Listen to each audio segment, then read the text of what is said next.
And then another part of me is trying to figure out what on earth is happening with the race for Dean Huijsen and his signature. It looks as if Real Madrid are coming in strong for Huijsen based off multiple reports. We've seen mixed reporting throughout the day of who was actually favourites for his signature. Matt Law of The Telegraph thinking it is Real Madrid who've stepped in ahead. Other reports suggesting that Arsenal and Liverpool are pushing hard. And then, of course, there's multiple reports, including from the likes of Fabrizio Romano, to suggest that Real Madrid are going to be coming in and trying to get that deal done quickly. So I'm confused. So let's start with the potential bad news. I'm starting to feel less and less optimistic about the idea of us signing Huijsen. Now, the truth is, I don't have any inside information on this that you don't know or anybody else doesn't know. But it's looking like, well, our name's falling further down that list. So Matt Law of The Telegraph posted earlier on to say Real Madrid have stepped up their bid to sign Dean Huijsen and are confident that they can beat Chelsea, who had been considered favourites. But if we look at that and reports from elsewhere, so right here, we've got Fabrizio Romano saying Real Madrid have Dean Huijsen, William Saliba and Ibrahima Canade on their shortlist for a new centre-back. Huijsen has a £50 million release clause and is keen on joining Real Madrid, waiting for the club to move while Chelsea and Liverpool keep pushing. So I'm really confused by it all because Chelsea favourites, Liverpool favourites, Arsenal favourites, and then Madrid have come in. Genuinely don't know what to believe anymore and what the likelihood is of this one. And what makes it even more nerve-wracking, I guess, is we still don't understand what's happening with regards to Canade, because Romano was posted today to say contract talks are not advancing between Liverpool and Ibrahima Canade. And also, to add into this, I was watching Back Pages tonight, last night, again on Sky, as I always do, and I rewound this to make sure I heard it correctly because I wasn't sure at first and I didn't want to misquote somebody, but I rewound it back. And it was David Ornstein saying that Kwanzaa is likely to be sold. Now, it's available as a podcast, so you can listen to it yourself and scuttle through it till you find the segment. But he was talking about business at Liverpool, incomings, outgoings, and he started listing off players. And then he mentioned that Kwanzaa could very well be sold this summer. And I said this to people 3 months ago, and people thought I was losing my mind. But it does feel as if the whole centre-back scenario at Liverpool right now is up in the air. We don't know what's happening with Joe Gomez's future. Kwanzaa's future is unresolved. And of course, we know that Ibrahima Canade's contract situation is stalled. So what the hell is happening? And I'm not trying to say this is all bad news, because if there's one thing I truly believe, it's that Edwards and Hughes will have a plan. There's no doubt in my mind that they will be preparing for every eventuality, but it'd be nice to get some clarity around the situation of what is happening with some of these guys. I'm just genuinely concerned about the whole situation with Canade. This isn't based off anything other than my own intuition and thought processes, but it almost feels as if Edwards would be prepared to sell Canade. Does anybody else get that vibe? And look, I don't know is the honest answer. I have not got a clue what way Ibu will or won't go. No idea. But if you go back a few months ago, you had Paul Joyce, very credible source, saying that Ibrahima Canade and Liverpool are close to a contract extension. You had Fabrizio Romano saying Liverpool and Ibrahima Canade are close to a contract extension, and many others. And now all of a sudden, it's stonewalled.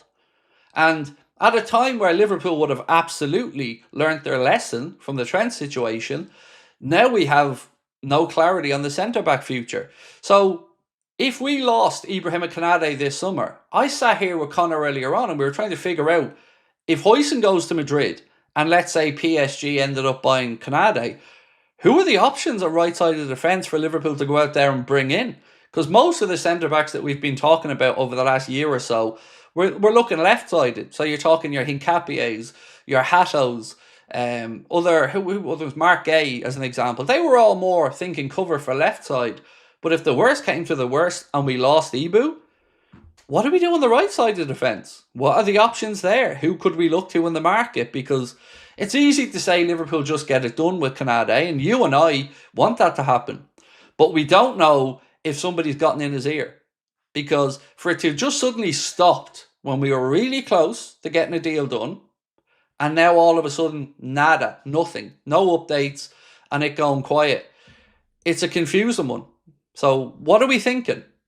I want to ask the first question tonight. You know I love a poll. is, do you think Canade stays? That's the first question I want to ask, because truly, I'm concerned. And this isn't coming off insider information. Like I've said, I'm upfront and honest about it. I'm just looking at what's being written out there. And the fact that this situation is absolutely just frozen has me concerned. And it's a tough one, because part of me thinks, right, there will be a number that Liverpool don't want to go past wage-wise per week. And there will be a number that Canade's camp is going to want each week. Hopefully there's a happy medium somewhere, but it's not giving that type of vibe at the minute. So the question is, will Canade stay this summer? So will he stay at Liverpool this summer? I'm going to say, I'll leave it to you guys to try and give an opinion on it. We'll come back to it in a while. But for me, genuinely, it's a concerning situation. I would have been less concerned, for instance, if we knew that we were bringing in Huijsen 100%. But we don't know what's going on there at the minute. So if you lose him, and if Canade won't sign on, and let's say he went to Paris Saint-Germain, we'd be up shit creek. We do have a little bit of leverage in the Canade situation, in that, you know, there is a World Cup coming up.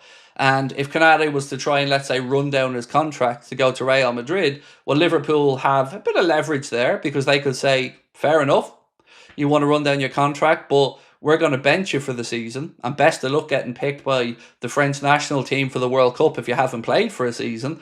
So nobody will want this to get snidey, but it does need a quick resolution. Whether that resolution is the contract extension that you and I and everybody else is hoping for, or whether that is us having to make the difficult decision to sell him, it's going to have to be done quickly. Acentino said, do Real buy both Canade and Huijsen? So they'll buy Huijsen, but I don't think they've any intention of buying Canade. I think their plan there is to, if they're looking to get him, to hopefully run down his deal. But Liverpool won't let that happen. There's no world I see Liverpool letting Canade run his deal down this year. Now, one thing we've got to underline and be really honest about is, we don't know what the big man wants. We don't know what Canade wants in this situation. I'm not going to sit here and try to second guess. But it does concern me that there's been no breakthrough or even positive vibes from any journalists around the contract extension with Canade all of a sudden. It feels like someone's gotten in his ear. Whether that's Paris Saint-Germain, whether that's his agent, maybe saying, look, hold out here, dude, there's more money on the table. I don't know. But we asked last night, would you pay Ibrahim Canade £200,000 a week? And those of you who are with us will remember, it was a 50-50 split. 50-50 right down the middle. Fans couldn't be separated. So I'm really concerned by what's going on here. Scouts Gamer said, Madrid need to be investigated for tapping up people. So this is definitely a subject that gets brought up quite a bit when I'm chatting with people. But let me put it to you like this. It's easy to get around the tapping up stuff. All you have to do is talk to the agent. So let me pitch you a scenario here.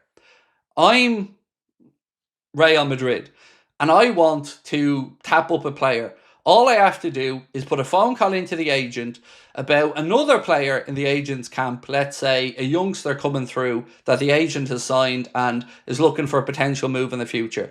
Sit down with the agent and start talking. And, oh, by the way, if Ibu wanted to run down his contract, Liverpool would be annoyed about it, but we'd be happy to take him.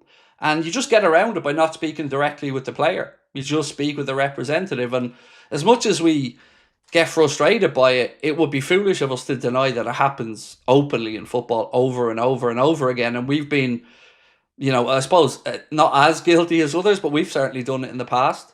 You just can't speak directly to the player. But as I said, bring the agent in, talk to them about anything and just get to that point, and you've gotten around that rule. Mark, how are you, my man?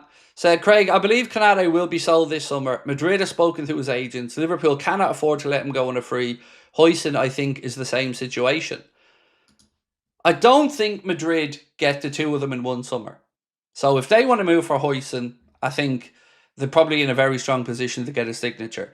But Canade, I've always been more concerned about Paris than I have about Real Madrid. And also, I don't know what the level of attraction would be for Canade. But you're absolutely spot on about the belief he's sold. I'm starting to edge towards I think he's going to get sold as well, because Liverpool can't have another saga. We can't have this one dragging along. And again, why would the conversations have dried up so quickly? If somebody must have gotten in somebody's ear. That's all I can think. Because we know Canade likes the club.